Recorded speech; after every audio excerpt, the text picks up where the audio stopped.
কেন্দ্রের পিএম ঊষা প্রকল্প থেকে বাদ রাজ্যের অন্যতম নামী যাদবপুর বিশ্ববিদ্যালয়, তা নিয়ে ইতিমধ্যেই শুরু হয়েছে রাজনৈতিক চাপান উতর। আর সে নিয়েও শুরু রাজ্য কেন্দ্রের দায় ঠেলাঠেলি।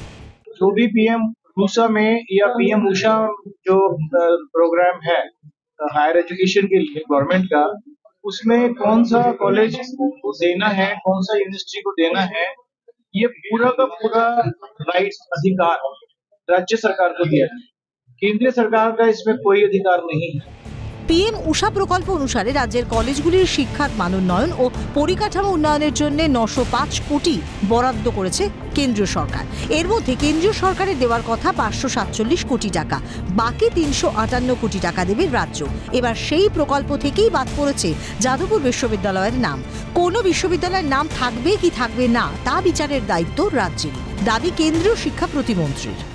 এডুকেশন হচ্ছে মানে রাজ্য এবং কেন্দ্রের যৌথ বিষয়। তো সেখানে রাজ্য আগে মেমোরেন্ডাম অফ আন্ডারস্ট্যান্ডিং এর সিগনেচার করবে, করে যাদবপুর ইউনিভার্সিটির নাম রেকমেন্ড করবে, কি প্রজেক্ট সেটা বলবে, তখন পাবে। যেটা কোনো প্রশ্নই আসে না, এটা একটা ভুল ব্যাখ্যা। এখন প্রশ্ন, তবে এ রাজ্য থেকে পাঠানো তালিকায় কেন নেই যাদবপুরের নাম? নাম না পাঠিয়ে ভুল ব্যাখ্যা করে ফায়দা তোলার পথে রাজ্য। 100 দিনের কাজ, রাস্তা নির্মাণ প্রকল্প সহ বহু প্রকল্প নিয়েই সংঘাতে কেন্দ্র রাজ্য।